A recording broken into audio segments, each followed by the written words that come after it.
አንድ ሰው ልቡ መቀየር አለበት ከውስጡ በሚመነጭ እንጂ በውጫዊው አይደለም ሊፈወስ የሚችለው ይህንን ማድረግ የሚችል ደግሞ ኢየሱስ ክርስቶስ ብቻ ነው መጠጥ አለመጠጣት ብቻ በቂ አይደለም ቁማርተኛ አለመሆን ብቻውን በቂ አይደለም ሕጎችን መጠበቁ ብቻ በቂ አይደለም በእውኑ ክርስትናን ስንመለከተው ሃይማኖት አይደለም ክርስትና ያድርግ አታድርግ ሕግ ዝርዝር አይደለም መዳንን ከቶ አታገኙም እርሱ ኢየሱስ በመስቀሉ ላይ በማያዳግም መልክ ከፍሎታል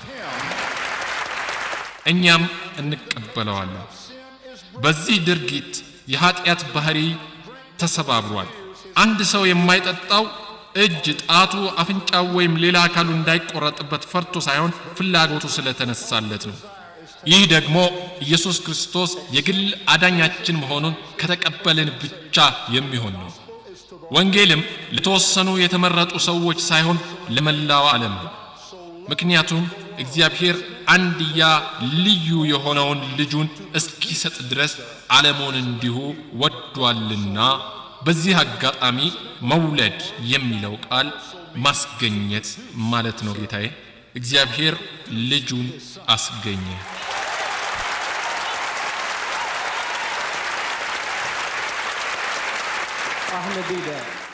አህመድ ዲዳት ቅዱስ ቁርአን ቅዱስ ወንጌል ለመላው የሰው ልጅ የተሰጠ መመሪያ ነው ብሎ ያረጋግጣልን በፍጹም ቅዱስ ቁርአን ወንጌል ለሰው ልጆች መመሪያ ነው አይልም መጽሐፍ ቅዱስ ራሱስ መች ይላል አስተውሉ ኢየሱስ ክርስቶስ ደቀ መዛሙርቱን ለፈውስና ለሰበካ ዘመቻ ሲልካቸው በማቴዎስ ወንጌል ምዕራፍ 10 ከቁጥር 5 እስከ 6 እነዚህን 12ቱን ኢየሱስ ላካቸው አዘዛቸውም እንዲህም አለ በአሕዛብ መንገድ አትሂዱ ወደ ሳምራውያንም ከተማ አትግቡ ይልቅስ የእስራኤል ቤት ወደሚሆኑ ወደ ጠፉ በጎች ሂዱ እንጂ የሚል መመሪያ ሰጥቷቸዋል እኔ ማወቅ የምፈልገው የአሜሪካ ሳክሰኖች አሜሪካኖች የቱ ጋር ነው ዘመቻው የሚመለከታቸው ዘመቻው ለአይሁድ ቤተ እስራኤሎች ብቻ ነው ሴት ልጇ የታመመችባት አንድ ከነዓናዊት የልጇን ፈውስ ፍለጋ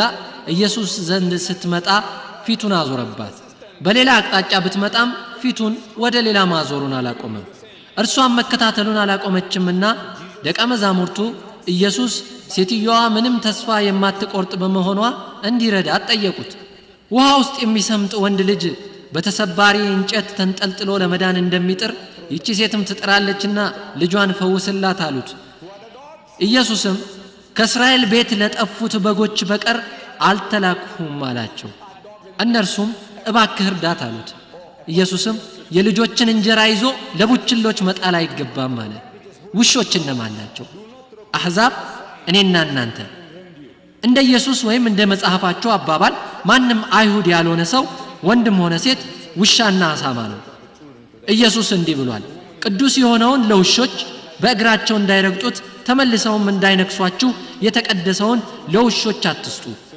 እንቆቻችሁንም በእሪያዎች ወይም አሳማዎች ፊት አትጣሉ ውሾችና አሳማዎች እነማን ናቸው አሕዛቦች እናም ኢየሱስ የልጆችን እንጀራ ይዞ ለቡችሎች መጣል አይገባም ማለት ሴትየዋ የሴት ልጇ ሕይወት አደጋ ላይ ነበርና በመጨነቋ አሁን ጌታ ሆይ ቡችሎችም እኮ ከጌቶቻቸው ማዕድ የወደቀውን ፍርፋሪ ይበላሉ አለች ተሰጣት ይሄ ነው መጽሐፉ በሚያሳዝን ሁኔታ ይህን አይልም መጽሐፉ የሚለውና ኢየሱስ ያለው እንድትድኑ ማመን ብቻ በቂ ነው የሚለውን ሐሳብ ሳይሆን እሱ ያለው ጽድቃችሁ ከጻፎችና ከፈሪሳውያን ጽድቅ ካልበለጠ ወደ መንግሥተ ሰማያት ከቶ አትገቡም ነው ከአይሁድ እስካልበለጣችሁ ድረስ ገነት ለእናንተ አይደለችም እዚህ ጋር ጥያቄ አለኝ ሕጎችንና ትእዛዛትን ሳታከብሩ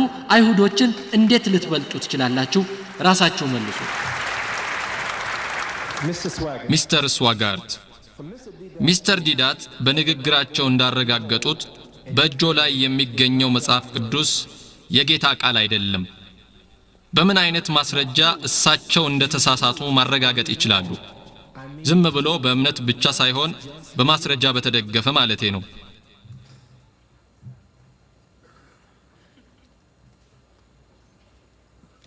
በዚህ ምሽት መጽሐፍ ቅዱስ እንከን በሌለው መልኩ እውነተኛ የጌታ ቃል እንደሆነ አረጋግጫለሁ።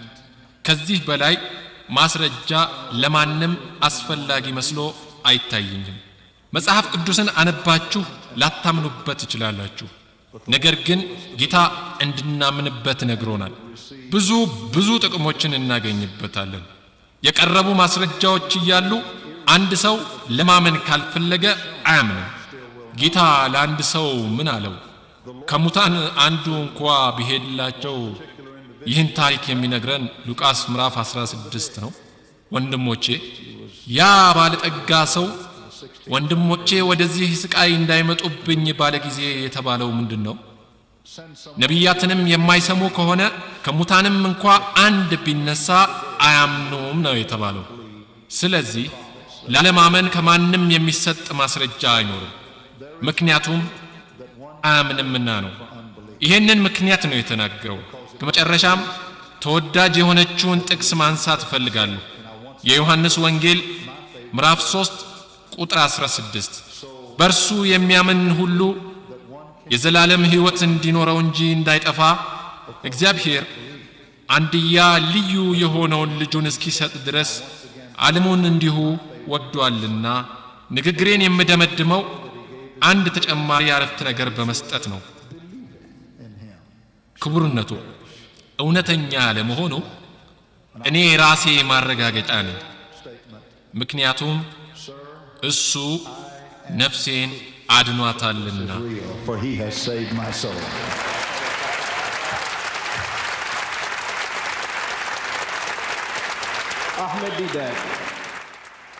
አህመድ ዲዳት ቅዱስ ወንጌል ስህተቶችን የያዘ ስለመሆኑ ከቅዱስ ቁርአን ማረጋገጫ ካለ መጥቀስ ይችላሉ? ከሌለ ደግሞ በማን መቼና የት ነው ስህተቶች እንዲኖሩበት እንዲቀየር የተደረገው? ንግግሬን የጀመርኩት ከቅዱስ ቁርአን የተወሰኑ አንቀጾችን ነበር ያነበብኩት። አንቀጾቹ የሚነግሩን የክርስቲያኖች መጽሐፍ ቅዱስ የራሳቸው የግል ፈጠራ መሆኑን ነው። የቁርአኑን አንቀጾች በድጋሚ አንብቤ እተረጉምላችኋለሁ ከተፈቀደልኝ። ቢስሚላሂ ራህማን ራሂም በአላህ ስም እጅግ በጣም አዛኝ ሩህሩህ በሆነው። ፈወይሉን ሊለዚነ የክቱቡነ ልኪታበ ቢአይዲህም ثم يقولون هذا من عند الله ليشتروا به ثمنا قليلا ለነዚያ የዚህችን ጠፊ ዓለም ጥቂት ዋጋ ለማግኘት ሲሉ መጽሐፉን በእጃቸው ለሚጽፉ የአላህን ቃል ለሚበርዙና ለሚከልሱ ከዚያም ይህ ከአላህ ዘንድ የተወረደ ነው ለሚሉ ወገኖች ወዮላቸው። ልክ ይሄ በጥሩ ሁኔታ ተሻሻለ የተባለው ቅጂ $50 ሚሊዮን የተጣራ ትርፍ እንዳስገኘው ማለት ነው።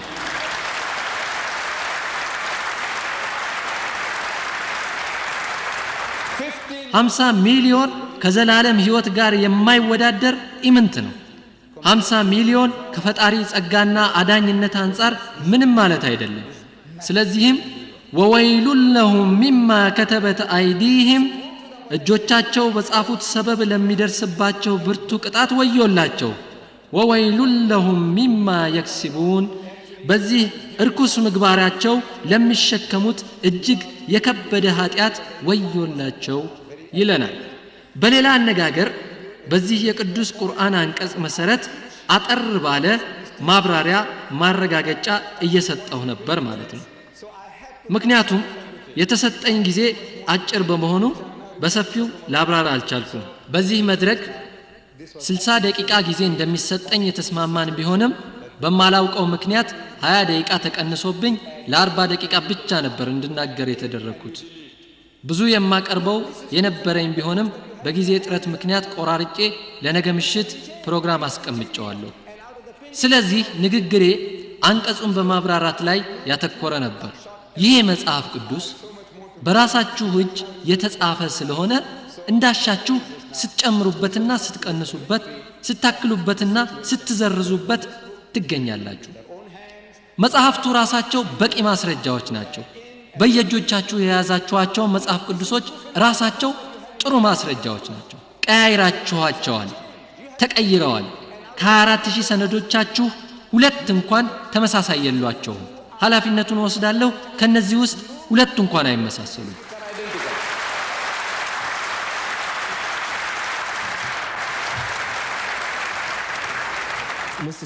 ወንድም ስዋጋት በብሉይ ኪዳን ውስጥ ነቢዩ መሐመድ ሰለላሁ ዐለይሂ ወሰለም ከኢየሱስ በኋላ ይመጣሉ የሚል ጥቅስ አለ?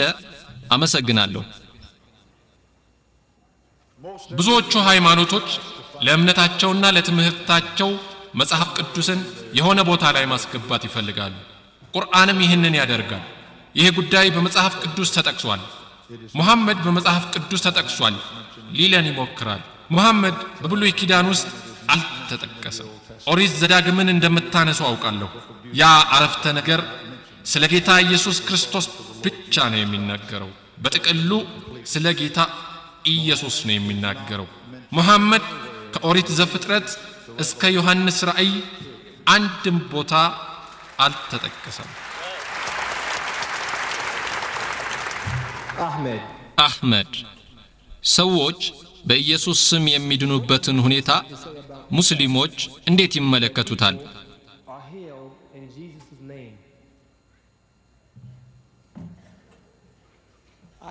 ይሄ ሊያጋጥም የሚችል በመሆኑ በእኔ በኩል መቀበል አያዳግትም። ነገር ግን የዚህ አይነት ክስተቶች በሂንዱዎች ዘንድም ይከሰታል። ሰዎች ተአምር ይሰራሉ፣ በእስልምናም ተአምር ይሰራሉ። አስተውሉ፣ በተሳሳተ እግዚአብሔር ተአምር ትሰራላችሁ። ኢየሱስ ለአንዲት ሴት ያላትን ካስታወሳችሁ ለ7 ዓመት ያለማቋረጥ ደም ይፈሳት የነበረችው ይህች ሴት ኢየሱስን በመንገድ በሚያልፍበት ጊዜ ትከሻውን ዳሰሰችው። ኢየሱስም ከኋላው ስለከበደው ወደ ሴቲቱ በመዞር አንቺ ሴት እምነትሽ አድኖሻል አላት። እምነቷ ኢየሱስን ስትነካው እንደምትፈወስ ማመኗ ነው። ዋናው ነጥብ እምነት ነው። በሌላ አነጋገር በሐሰተኛ ጌታ እምነት አሳድሮ ተአምራት መስራት ይቻላል። ይህን ያለው ራሱ ኢየሱስ ነው።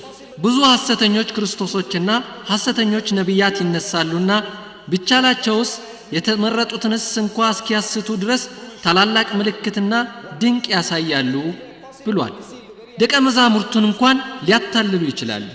ስለዚህ ሰውየው እውነተኛ ሆነም አልሆነ ተአምር መስራት በጭራሽ ማስረጃ ሊሆን አይችልም።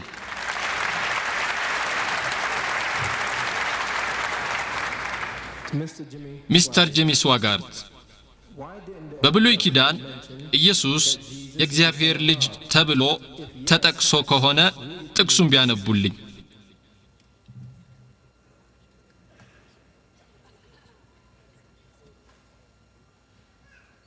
ትንቢተ ኢሳይያስ ምዕራፍ 7 ቁጥር 14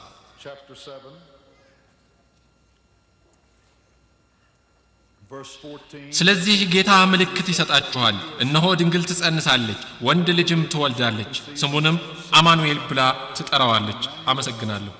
And Emmanuel means God with us. Thank you, sir.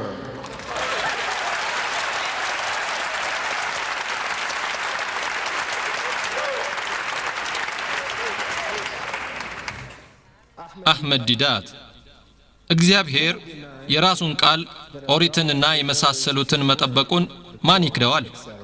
እግዚአብሔር ኦሪትን እንደጠበቀ ወንጌልንም መጠበቅ ይሳነዋልን?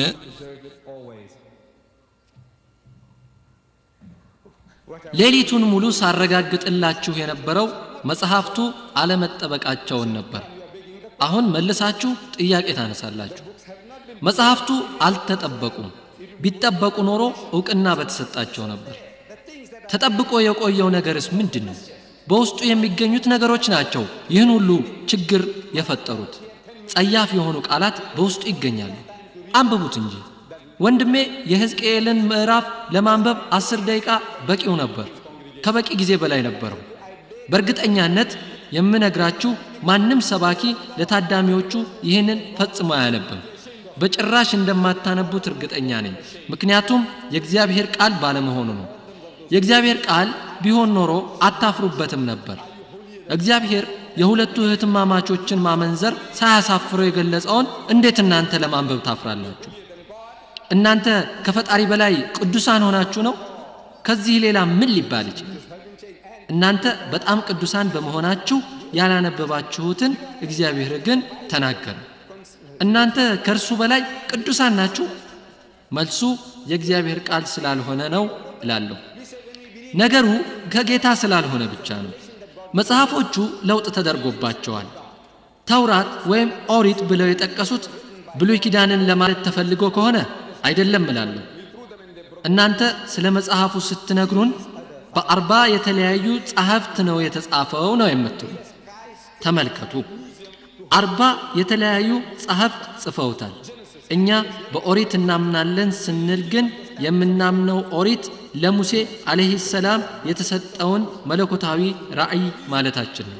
ወንድም ስዋጋርት እንዲሁ ሲያረጋግጡልን እግዚአብሔር የጻፈው ብቸኛ ጽሑፍ ቢኖር 10ቱ ትእዛዛትን ብቻ ነው ብለውናል። እነዚህም በድንጋይ ላይ ተጻፉ የተባሉትን ቃላት ሙሴ አጥፍቷቸዋል፣ ወርውሯቸዋል፣ ተሰባብረዋል። እነዚህ 5 የኦሪት መጽሐፎች በድንጋይ ላይ ተጠርበው ቢጻፉ ኖሮና ተጠብቀዋል ብንል ዛሬ እነሱን ለማስቀመጫ ሰማይ ጠቀስ ሙዚየሞች ባስፈለጉን ነበር።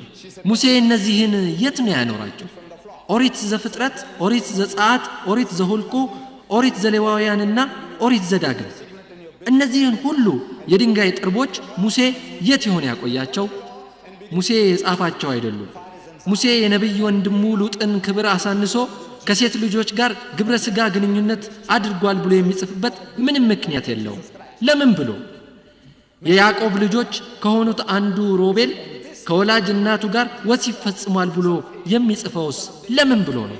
የአይሁዶች ዘር አባት የሆነው ይሁዳ ከገዛ ልጁ ሚስት ጋር መንገድ ዳር ወሲብ ፈጸመ ብሎ የሚጽፈው? ይሁዳ ወደ ተምና በጉዞ ላይ ያለ የልጁን ሚስት መንገድ ዳር አገኛትና እባክሽ ወደ አንቺ ልግባ አላት። በዚህ ጊዜ እሷ ወደ እኔ ብትገባ ምን ትሰጠኛለህ አለችው። እሱም ምን መያዣ ልስጥሽ አላት። እሷም ቀለበትህን፣ አምባርህን፣ በእጅህ ያለውን በትር አለች። እርሱም ሰጣትና ከርሷ ደረሰ። እርሷም ጸነሰች። ከዚያም ፋሬስና ዛራ የተባሉት መንትዮችን ወለደች። እነዚህ ልጆች በኢየሱስ የዘር ሐረግ ውስጥ ተጠቅሰዋል። እነዚህ በቤተሰብ መካከል በተደረገ ወሲብ የተወለዱ ልጆች የኢየሱስ ቅድመ አያቶች ተደርገዋል። ማቴዎስ ምዕራፍ 1 ቁጥር 1 ምን ይላል? የኢየሱስ ክርስቶስ ትውልድ መጽሐፍ አብርሃም ይስሐቅን ወለደ፣ ይስሐቅም ያዕቆብን ወለደ፣ ያዕቆብም ይሁዳንና ወንድሞቹን ወለደ፣ ይሁዳም ከትዕማር ፋሬስና ዛራን ወለደ። እነማን ናቸው እነዚህ? ተመልከቱ የጥቅሶቹን ግንኙነት። በኦሪት ዘፍጥረት ምዕራፍ 38 ከምራት ጋር በተደረገ ህገወጥ ወሲብ የተወለዱት መንትዮች ከተከበሩ የኢየሱስ ክርስቶስ ቅድመ አያቶች ተደርገው በትውልድ ሐረጉ ውስጥ ተቀምጠዋል። እኔ ማወቅ የምፈልገው ይሄ እንዴት በፈጣሪ መጽሐፍ ውስጥ ሊገኝ ይችላል? እንዴትስ የዘር ሐረግ የሌለው ኢየሱስ ዘር ሊኖረው ይችላል?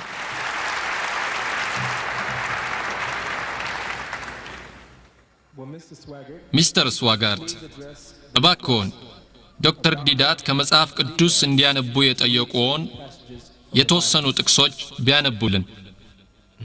እንደሚመስለኝ ጠያቂው እንዲነበብላቸው የፈለጉት ወንድም አህመድ ዲዳት የጠየቁትን ይመስለኛል።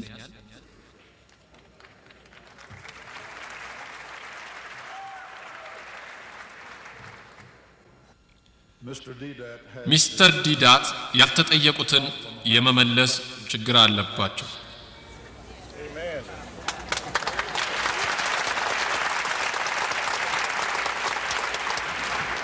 የእግዚአብሔር ቃል ወደ እኔ እንዲህ ሲል መጣ።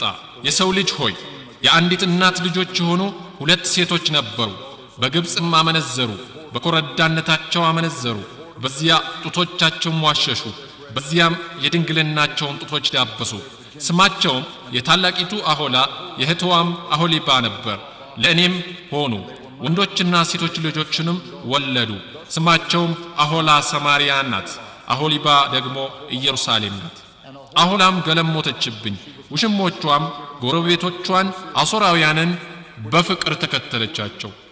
እነሱም ሰማያዊ ሐር የለበሱ አለቆችና ሹማምንቶች፣ መልከ መልካሞች ጎበዛዝት፣ በፈረስ ላይ የሚቀመጡ ፈረሰኞች ነበሩ። ጉልሙትናዋን ከተመረጡ 10 ሰዎች ሁሉ ጋር አደረገች። በፍቅር በተከተለቻቸውም ጣዖቶቻቸው ሁሉ ረከሰች። በግብጽም የነበረውን ጉልሙትናዋን አልተወችም። በዚያ በኮረዳነቷ ጊዜ ከእርሷ ጋር ተኝተው ነበር። የድንግልናዋንም ጡቶች ዳብሰው ነበር። ግልሙትናቸውንም አፍሰውባት ነበር። ስለዚህ በፍቅር ተከተለቻቸው። በውሽሞቿ በአሦራውያን እጅ አሳልፌ ሰጠኋት። እነርሱም ኀፍረተ ሥጋዋን ገለጡ። ወንዶችና ሴቶች ልጆቿንም ማርከው ወሰዱ። እርሷንም በሰይፍ ገደሉ። ፍርድንም ስላደረጉባት በሴቶች መካከል መተረቻ ሆነች። እህቷም አሆሊባ ይህን አየች። ሆኖም ከእርሷ ይልቅ በፍቅር በመከተሏ ረከሰች። ግልሙትናዋም ከእህቷ ግልሙትና ይልቅ በዛ። አለቆችና ሹማምንቶችን፣ ጎረቤቶቿን፣ ጌጠኛ ልብስ የለበሱትን፣ በፈረሶች ላይ የሚቀመጡትን ፈረሰኞች፣ ሁሉም መልከ መልካሞችን ጎበዛዝት አሦራውያንን በፍቅር ተከተለቻቸው። የረከሰችም እንደሆነች አየሁ። ሁለቱ አንድ መንገድ ሄደዋል። ግልሙትናዋንም አበዛች። በቀይ ቀለምም የተሳለችውን የከለዳውያንን ስዕል በናስ ላይ የተሳሉትን ሰዎች አየች። እስከ ስንተኛው እንዳነብልህ ትፈልጋለህ? እስከ መጨረሻው 19 እስከ 20። በወገባቸው ዝናር የታጠቁ ራሳቸውንም በቀለማዊ መጠምጠሚያ የጠመጠሙ ነበሩ። ሁሉም ከተወለዱባት አገር የሆኑትን የከለዳውያንን ልጆች መስለው መሳፍንትን ይመስሉ ነበር። ባየቻቸውም ጊዜ በፍቅር ተከተለቻቸው። ወደ ከላውዲዮን ምድር ወደ እነርሱ መልእክተኞችን ላከች። የባቢሎንም ሰዎች ወደ እርሷ ፍቅር ወዳለበት መኝታ መጡ። በግልሙትናቸውም አረከሷት። እርሷም ከእነርሱ ተለየች። ግልሙትናዋንም ገለጠች። ኀፍረተ ሥጋዋንም አሳየች። ነፍሴም ከእህትዋ እንደ ተለየች እንዲሁ ነፍሴ ከእርሷ ተለየች። ነገር ግን በግብጽ ምድር የጎለመተችበትን የኮረዳነቷን ዘመን አስባ ግልሙትናዋን አበዛች። ስጋቸውም እንደ አህዮች ስጋ፣ ዘራቸውም እንደ ፈረሶች ዘር የሆነውን እነዚያን ምልምሎች በፍቅር ተከተለቻቸው። ስለ ኮረዳነትሽ ምክንያት ግብፃውያን ጡቶችሽን በዳበሱ ጊዜ የኮረዳነትሽን ሴሰኝነት አሰብሽ። እንድቀጥል ትፈልጋለህ? በቂ ነው። $100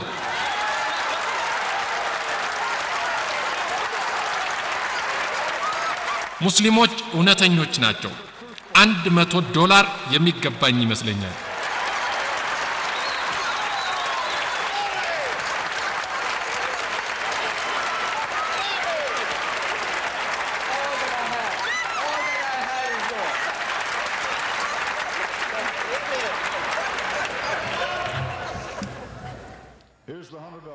ይሄ ነው የኚህ ሰው ኪስ በዶላር ታጭቋል።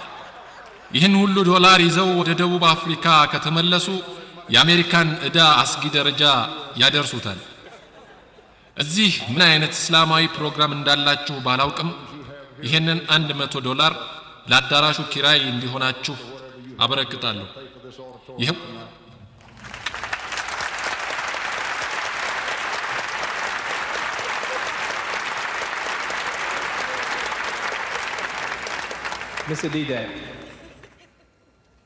ሚስተር ዲዳት በንግግሮ ኢየሱስ ክርስቶስ በኢስላም ከድንግል ማርያም መወለዱን ማረጋገጫ ሰጥተዋል። ነገር ግን ጌታ አይወልድም አይወለድምም ትላላችሁ። ሉቃስ ወንጌል ምዕራፍ 1 ከቁጥር 34 እስከ 35 ስለ ኢየሱስ አወላለድ ሲገልጽ መንፈስ ቅዱስ በአንቺ ላይ ይመጣል፣ የልዑልም ኃይል ይጸልልሻል ይላል። ይህንን እንዴት ይገልጹታል? አስተውላችሁ ከነበረ ወንድም ስዋጋርት በንግግራቸው ላይ ቁርአን ከመጽሐፍ ቅዱስ የቀዳቸው ብዙ ታሪኮች አሉ ብለውናል። ንጽጽራዊ ምሳሌ ልስጣችሁ። ከተፈቀደልኝ ደግሞ ስለ ኢየሱስ አወላለድ በመጽሐፍ ቅዱስና በቁርአን ላይ ያለውን ላንብብላችሁ። ቢስሚላሂ ራህማን ራሂም በአላህ ስም እጅግ አዛኝ ሩህሩህ በሆነው ወኢዝ ቃለት ልመላኢከቱ ያ መርየሙ መላእክትም እንዲህ ባለ ጊዜ አስታውስ መርየም ሆይ ኢነላህ ጠፋኪ ወጠሐረኪ አላህ መረጠሽ ብጽዕትም አደረገሽ ከዓለማት ሴቶች ሁሉ መረጠሽ። ይሄ ነው ከዓለም ሁሉ ሴቶች የተመረጠች መሆኗን በመግለጽ በቅዱስ ቁርአን ለማርያም የተሰጣት ክብር ያ መርየም ቁኑቲ ሊረብኪ ወስጁዲ ወርክዒ መዓ ራኪዒን መርየም ሆይ ጌታሽን በጽኑ አምልኪ ታዘዥም ስገጅም ሩኩዕ ከሚያደርጉት ጋርም ሩኩዕ አድርጊ ذلك من أنباء ሙሐመድ ሆይ ይህ ላንተ የተረክነው የሩቅ ምስጢር ሀተታዎች አካል ነው ስለዚህ ታሪክ ለማቅረብ ጊዜውም ስለማይበቃ እንዳስፈላጊነቱ በነገው ምሽት አቀርበዋለሁ وإذ قالت الملائكة መላእክት እንዲህ ባለ ጊዜ የሆነውን አስታውስ إن الله يبشرك بكلمة منه መርየም ሆይ አላህ ከሱ በሆነ ቃል ያለ አባት የሚወለድን ልጅ ያበስርሻል اسمه المسيح عيسى ابن مريم የመርየም ልጅ አልመሲህ ዒሳን ክርስቶስ የተባለውን ማለት ነው وجيها في الدنيا والآخرة በዚህችም በቀጣዩም ዓለም ومن المقربين ከአላህ የቅርብ ባለሟሎች ይሆናል ይላል ክርስቲያኖች በእግዚአብሔር ቀኝ ይቀመጣል ለሚሉት እኛ በአካሉ ወይም በአካባቢያዊ አቀማመጡ ሳይሆን በምድራዊና በመንፈሳዊ ድርጊቱ ለጌታ ቅርብ ከሆኑት ጎራ ውስጥ ይመደባል የሚል እምነት አለን ويكلم الناس في المهد وكهلا ومن الصالحين ገና ካንቀልባ ውስጥ እያለና ካደገም በኋላ ሰዎችን ወደ ተውሂድ ይጣራል ከደጋግ የአላህ ባሪያዎችም ይሆናል ቅዱስ ልጅ ስለመወለዱ ብስራት ለማርያም ሲነገራትም قالت ربي أنا يكون لي ولد ولم يمسسني بشر مريم ጌታዬ ሆይ አንድም ሰው ሳይነካኝ እንዴት ልጅ ሊኖረኝ ይችላል አለች መልአኩም ሲመልስላት قال كذلك الله يخلق ما يشاء إذا قضى أمرا ነገሩ እንዲህ ነው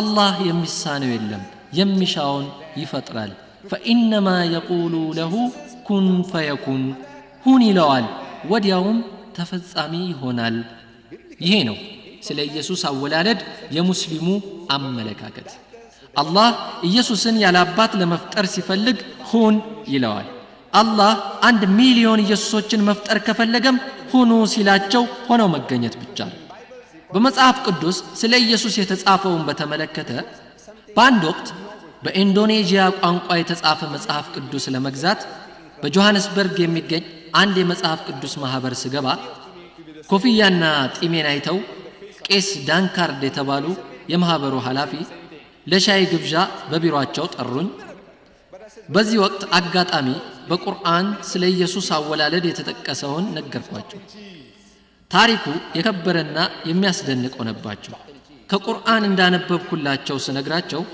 ተመልከት አሁን የጠቀስከውና መጽሐፍ ቅዱስ ውስጥ የተጠቀሰው ታሪክ አንድ አይነት ይመስላል አሉ ትክክል ነው አልኳቸው ላይላዩም ብቻ ካየነው ሁለታችንም ተመሳሳይ ነገር ነው ለመግለጽ የሞከርነው ኢየሱስ የተፈጠረው በልዩ ተአምር መሆኑን ነው ለመግለጽ የምንሞክረው ነገር ግን በጥልቀት ካየነው ልዩነቱ በቾክና በቺዝ ወይም አይቤ መካከል ያለው ልዩነት ያህል ይህን አባባል አሜሪካኖች ትረዱት ይሆን አይሆን አላውቅም ቾክና አይብ ካናዳውያን አባባሉን አልተረዱኝም ነበር ካናዳውያን የሚያውቁት ቾክ የሚለውን ሳይሆን ባለቀለም እርሳሱን ክሬዮንን ነበር ይሄ ከኔ አባባል ጋር አይመሳሰልም ቾክና አይብ ማለት እንደ ደቡብና ሰሜን የተራራቁ ናቸው ለማለት ነው ቁርአኑ የሚለው አላህ Subhanahu Wa Ta'ala አንድ ነገር መፍጠር ሲሻ ሁን ሲለው ይሆናል ነው በመጽሐፍ ቅዱስ ደግሞ ማርያም ያነሳችው ከቁርአኑ ጋር ተመሳሳይ ጥያቄ ነው ወንድ ሳይነካኝ እንዴት ልጸንስ ይችላል የሚል ከወንድ ጋር ግንኙነት ሳላደርግ ለማለት ነው መጽሐፍ ቅዱስ የሚለው መንፈስ ቅዱስ ባንቺ ላይ ይመጣል የልዑልም ኃይል ይጸልልሻል የሚለው ነው ይህ አይነቱ አገላለጽ አእምሮ ላይ የሚፈጥረው ምስል እምነት የለሾችና ፈጣሪ የለም ባዮች አማኞችን የሚገርፉበት ዱላ ይሆናቸዋል መንፈስ ቅዱስ በምን መልኩ ነው እርሷ ላይ ያረፈው እንዴት ነው ኃያሉ አምላክ የጸለላት ልክ ወንድ ሚስቱን እንደሚያደርጋት እንዴት አይደለም እኛ ይሄንን ለማለት እንዳልፈለገ እናውቃለን ነገር ግን የሁለቱን መጽሐፍት ቋንቋ አጠቃቀም ተመልከቱ የቁርአን ቋንቋ አላህ ሱብሓነሁ ወተዓላ አንድን ነገር ለመፍጠር ሲሻ ሁን ይለዋል ይሆናልም ነው። የመጽሐፍ ቅዱሱ ደግሞ የወረደ ቋንቋ ነው። የጆሐንስበርጉን ቄስ ዳንካርድን ለሴት ልጆ የትኛውን ታሪክ መስጠት ይፈልጋሉ የቁርአኑን ወይንስ የመጽሐፍ ቅዱሱን ብዬ ስጠይቃቸው እመኑኝ አንገታቸውን በሐፍረት በመድፋት ለሴት ልጄ የቁርአኑን ታሪክ መስጠቱን መርጣለሁ ነበር ያሉ።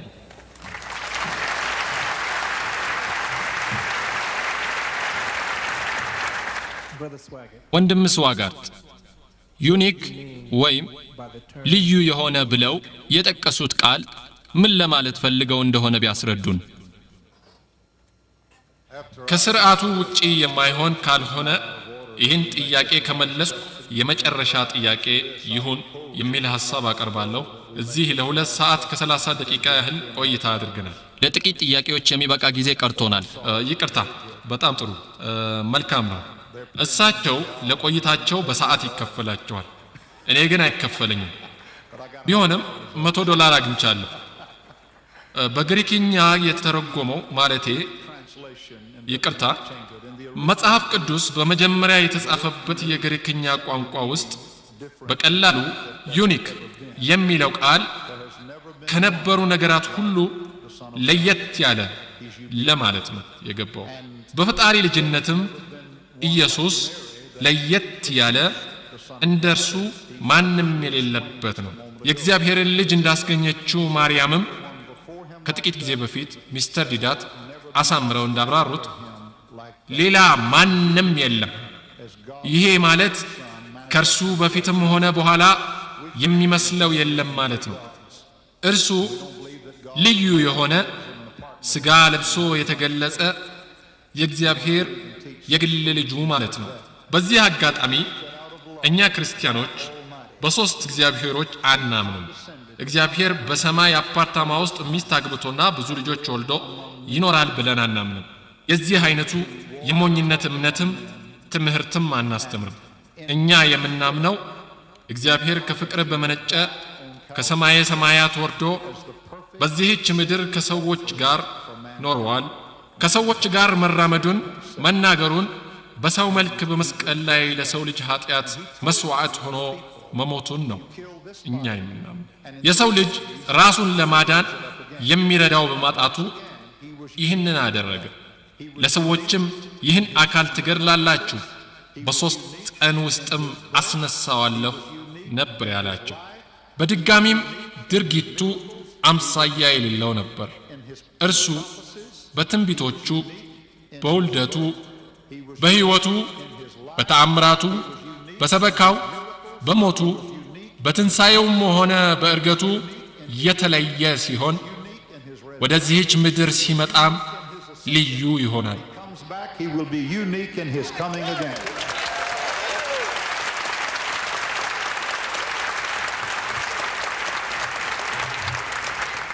ሚስተር ዲዳት እኛ እዚህ አሜሪካ ክርስቲያኑ ሕዝብ ዘንድ መጽሐፍ ቅዱስ የፈጣሪ ቃል ነውን በሚለው ርዕስ እንዲከራከሩ ጋብዘንዎታል።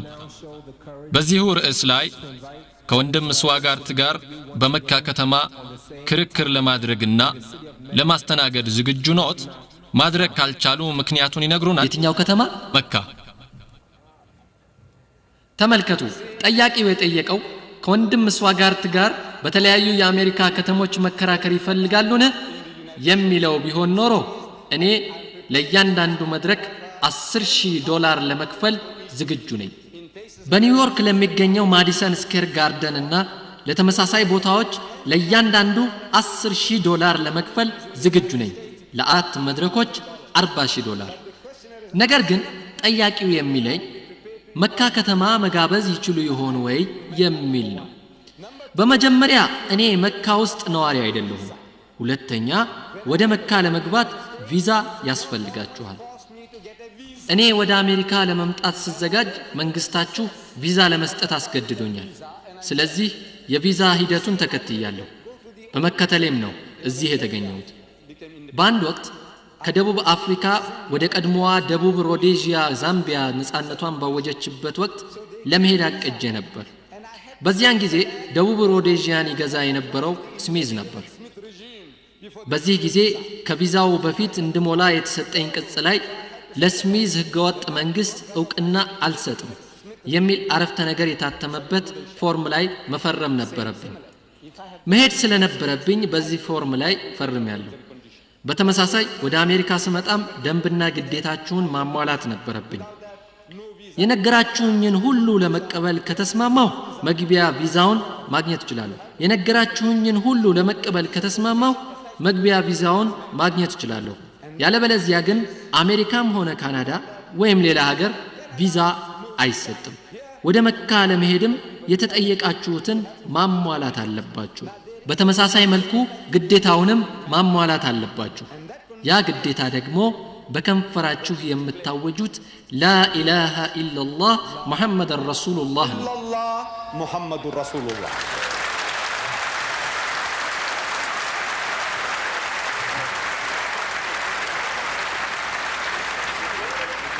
ትርጉሙም በአብ ወልድና መንፈስ ቅዱስ ወይም ስላሴዎች አምናለሁ ሳይሆን አንድ አላህ ብቻ መኖሩን አምናለሁ። በኢየሱስ ጌትነት ሳይሆን በአንድ አላህ ብቻ ነው የማምነው። አላህ ሱብሓነሁ ወተዓላ ማለትም ትክክለኛው የፈጣሪ ስም ነው። ሙሐመድ ሰለላሁ ዐለይሂ ወሰለም የመጨረሻና የነቢያት መደምደሚያ የአላህ መልእክተኛ መሆናቸውን እመሰክራለሁ ማለት ነው። ይህንን ግዴታ ካሟሉ ወደ መካ የእንኳን ደህና መጡ አቀባበል ይደረግላቸዋል።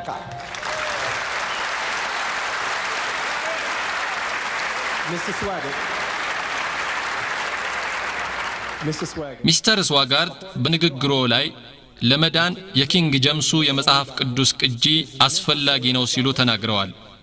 ሌሎች ቅዱሳን መጽሐፍትን የሚጠቀሙ ሰዎች እጣፈንታቸው በገሃነም እሳት መቃጠል ነው ማለት ነው። ለምሳሌ ሙስሊሞች፣ ቡድሂስቶች፣ ካቶሊኮች፣ አይሁዶች ወዘተ። እኔ በጭራሽ አላልኩም። ለመዳን የኪንግ ጀምስ ቅጂ ብቻ ነው ብዬ አላምንም። ይሄ ሞኝነት ነው፣ ግንዛቤ ማጣት ነው። ለጥያቄው መልስ ከመስጠቴ በፊት ወደ መካ እንድመጣ ካልፈለጋችሁ በቴሌቪዥን እዚያ እንድደርስ ፍቀዱልኝ።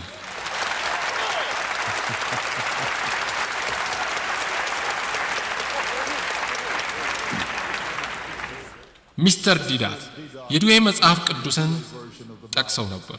በዱዌ መጽሐፍ ቅዱስ እኛ እናምናለን። ይቅርታ፣ የዱዌ ትርጉም ብዬ ላስቀምጠው። በዱዌው መጽሐፍ ውስጥ ያሉትን ስህተት የሆኑ መጽሐፍት አንቀበላቸውም። ነገር ግን በዱዌ ትርጉም እናምናለን። ጥሩ ትርጉምም ነው። ማንም ሰው ቢሆን በአንድ በተወሰነ የመጽሐፍ ቅዱስ ትርጉም ማመን ግዴታ የለበትም። ለመዳን ከተፈለገ በእግዚአብሔር ማመን ነው። እንደገና የእግዚአብሔር ቃል የሚለው ከሰማይ በታች ከኢየሱስ በቀር ሌላ ስም እንደሌለ ነው። በድጋሚም ቃሉ የሚነግረን መዳን በእምነት ብቻ እንደሆነ ነው። በራሳችን አይደለም። ማንም ሰው በሚኩራራበት ሥራ አይደለም። እኛ በእምነታችን በኢየሱስ እንድናለን። የእግዚአብሔር ቃል የትም ይኖር አይጭንቀኝም። ቁርአን እርሶ ዘንድ ይገኛል። ይዘው እንደሚመጡ ተስፋ ነበረኝ። ማንኛውም ከመዳን ጋር የተያያዘ የእግዚአብሔር ቃል እዚህ ውስጥ ካለ ትድናላችሁ። እየተከታተላችሁኝ ነው? ቃሉ የእግዚአብሔር ቃል ከመዳን ከስርየት ከድህነት ጋር የተያያዘ ከሆነ ግድግዳም ላይ ቢጻፍ ትድኑበታላችሁ። ነገሩን ግልጽ ለማድረግ በእርግጥ ቃሉ የተጻፈው ልባችን ላይ ነው። መጽሐፍ ቅዱስም ይሄን ይናገራል። ይሄን መጽሐፍ ቅዱስ ሸምድዳችሁ ማምለክ ትችላላችሁ። ሊያድናችሁ ግን አይችልም፣ ኃይልም የለውም። ነገር ግን ኢየሱስ ክርስቶስን የግል አዳኛችሁ መሆኑን የሚገልጽ ከሆነ ትድናላችሁ። ይሄ ቁርአን ውስጥም ካለ ብቻ ነው ልትድኑ የምትችሉት።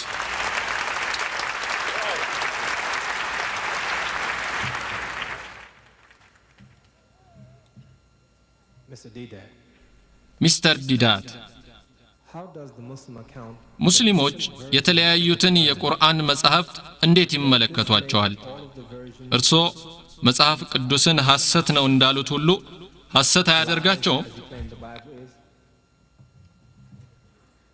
እደግመዋለሁ የተለያዩ የቁርአን መጽሐፍት የሚባል ነገር የለም እኔ ያልኩት ከአረብኛው ወደ ሌላ ቋንቋ የተተረጎሙ ትርጉሞች አሉ ነው የናንተ ግን አንድ ቋንቋ ሆነው የተለያዩ ናቸው ወንድም ስዋጋርት ከኔ በፊት ለተጠየቁት ሲመልሱ የድዌው መጽሐፍ ቅዱስ 7 የተሳሳቱ መጽሐፍት በውስጡ ይገኛሉ ብለዋል የተሳሳቱ መጽሐፍት ማለታቸው አልቀበላቸውም ማለታቸው ስለዚህ ይዘቱ የተለየ መጽሐፍ ነው ማለት ነው ከመጽሐፉ ውስጥ 7 መጽሐፍትን እንደ ጌታ ቃልነት አይቀበሏቸውም በአንጻሩ በዓለም ላይ ያለውን ቁርአን ብንመለከት የአላህ Subhanahu Wa Ta'ala ቃል ትርጉም ተደርጎ ብቻ ነው የሚወሰደው የቁርአን ትርጉሞች ላይ የሚታየው የቃላት አመራረጥ ብቻ ነው የእናንተ ግን የተለያዩ መጽሐፍት ናቸው ይሄ የተለየ እትም ነው ይሄም ሌላ እትም ነው ይሄ ከዚያ ያ ደግሞ ከዚህኛው የተለያዩ መጽሐፍት ናቸው አንዱ ውስጥ ያለው ሌላኛው ውስጥ የለም የምናገረውን ቋንቋ እንደተረዳችሁኝ ተስፋ አደርጋለሁ ከዚህ በላይ እንዴት ማቅለል እንደምችል አላውቅም ነገሮች የተለያዩ ናቸው እዚህኛው ውስጥ ያለው እዚህኛው ውስጥ የለም በዚህ ውስጥ የሌለው እንደገና እዚህ ውስጥ አለ መጽሐፍቱ የተለያዩ ናቸው እንደተረዳችሁ ተስፋ አደርጋለሁ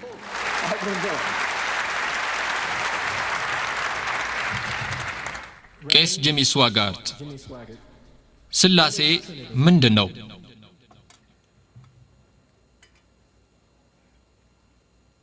እኛ የምናምነው የጌታ ቃል 2 5 12 እና 15 ሳይሆን አንድ አምላክ እንዳለ ብቻ ይህም አምላክ በሶስት የተለያዩ ባህሪያት የተመሰለ ነው በመንግስተ ሰማያት አብ እንዳለ እናምናለን የእግዚአብሔር ልጅ አምላክ እንዳለ እናምናለን እንዲሁም መንፈስ ቅዱስ ወንድም አህመድ ዲዳት እንዳስረዱት ማርያም ላይ ያረፈው መንፈስ ቅዱስ አምላክ መሆኑን እናምናለን እነዚህ ሊነጣጠሉ አይችሉም በሌላ አነጋገር ፍጹም ይስማማሉ በውህደት አንድ ናቸው ልዩነት አይታይባቸውም ታይቶባቸውም አያውቅም የመግባት እድሉ ካጋጠማችሁ ወደ ገነት ስትገቡ በእግዚአብሔር በቃሉ መሰረት ልጁ ኢየሱስ ክርስቶስ በቀኙ ተቀምጦ እናገኘዋለን ይህንንም ዙፋን ለዘላለም የራሱ ያደርገዋል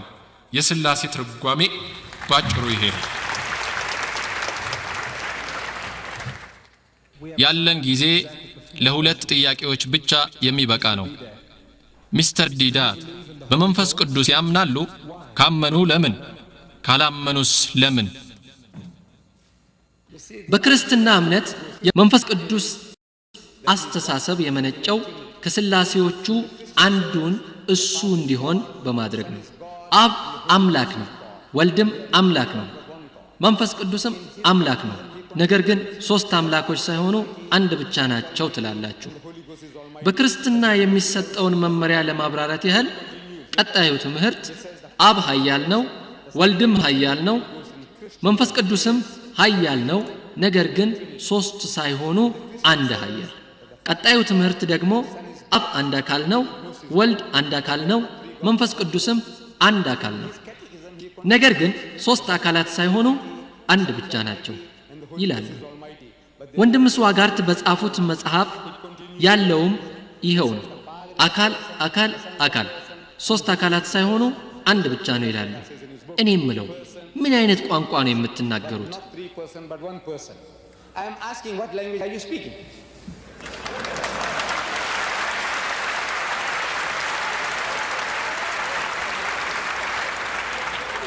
I am asking is that English የኔ ጥያቄ ይሄ ቋንቋ እንግሊዝኛ ነው እንደው በፈጣሪ ይሄ እንግሊሽ ሳይሆን ጊብሪሽ ነው የማይገባ የወፍ ቋንቋ መሆን አለበት ሶስት ሳይሆኑ አንድ አካል ብቻ ወንድም ስዋጋርት ከርሶ ጋር ሁለት መንትዮች ቢኖሩና ሶስታችሁን መለየት የማይቻል ተመሳሳይ ናችሁ እንበልና አንዳችሁ የግድያ ወንጀል ቢፈጽም ሌላውን በስቅላት ሞት እንዲቀጣ መፍረድ እንችላለን መልሶ አይቻልም ነው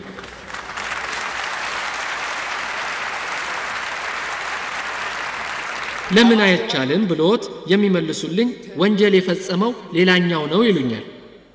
ምኑ ነው ሌላ የሚያደርገው ብዬ ብጠይቆት ባህሪው ይሉኛል።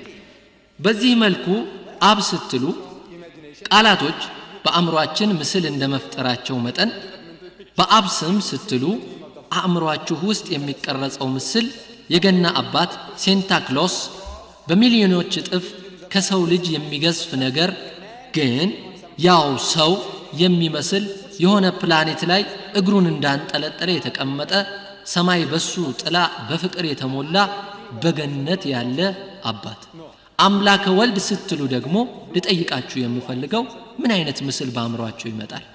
የከብት መልከ መልካም ወጣት ወርቃማ ጸጉር ያለው የአይኑ ብሌን ሰማያዊ የሚያምር ምስል፣ የንጉሶች ንጉስና የናዝሬቱ ኢየሱስ እንደ የጄፍሪ ሃንተርን ፊልም የሰራው አክተር መልከ መልካም ወርቃማ ጸጉር የሚያምር አይንና ጺም ያለው አፍንጫው ያልጎበጠ ቀጥ ያለ ሌላ ምስል በአእምሮአችሁ እንዳይመጣ ተደርጓል። ልክ እንደ ሼክስፒር ሻይሎክ በተደጋጋሚ እንደተወራውና ሻይሎክን ታዋቂ እንዳደረገው እንድታስቡ የተደረጋችሁት ኢየሱስ እንግሊዛዊ፣ ኖርዌያዊ ወይም ጀርመናዊ መሳይ ሰልካካ አፍንጫ ይሄ ነው ወልድ። የመንፈስ ቅዱስ አእምሮአዊ ምስል ደግሞ እርግብ መሳይ ፍጡር ኢየሱስ በዮሐንስ መጥምቁ በዮርዳኖስ ወንዝ ሲጠመቅ ከሰማይ የወረደችው አይነት ወይም ኢየሱስ ተቸነከረ ሲባል ታየ የተባለው እሳት የሚመስለው ነገር። እነዚህ ምስሎች ተገልጸው ባይነበቡም እንኳ ምስሎቹ ግን አሉ። 3 የተለያዩ ግልጽ የአእምሮ ምስሎች ይገኛሉ። ምንም ያህል ብትለፉ እነዚህን ጨፈላልቃችሁ አንድ ምስል መፍጠር አትችሉም። ሁሌም በአእምሮአችሁ 3 የተለያዩ ምስሎች ሆነው ነው የሚቀሩት። ስንት ምስል ታያላችሁ ብዬ ብጠይቃችሁ ግን አንድ ምስል ብቻ ነው የታየን ነው መልሳችሁ። እየዋሻችሁኝ ወንድሞቼና እህቶቼ፣ በእውነት እየዋሻችሁኝ ነው።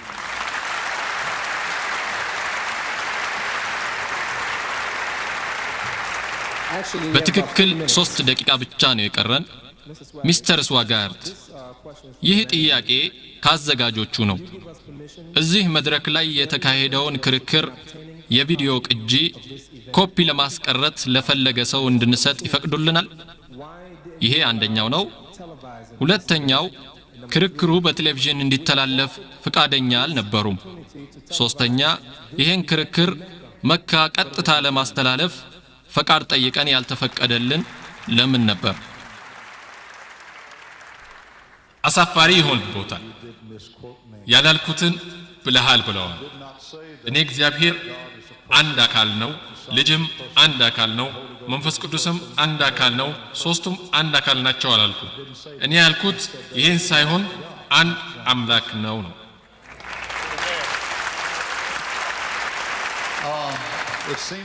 በተመሳሳይ እንደሚታየኝ 1 2 3 4 5 ካሜራዎች ይታዩኛል።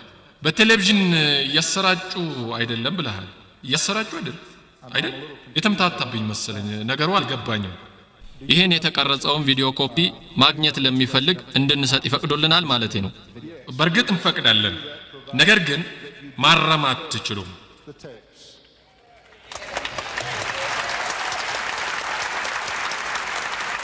እኔ ስለ ቴሌቪዥን ትንሽ ዕውቀት አለኝ።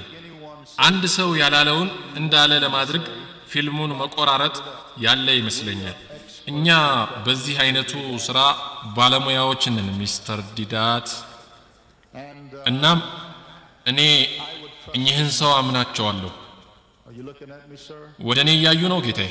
እኔ አምኖታለሁ፣ ነገር ግን ያላየሁትን መላውን ዓለም አላምንም።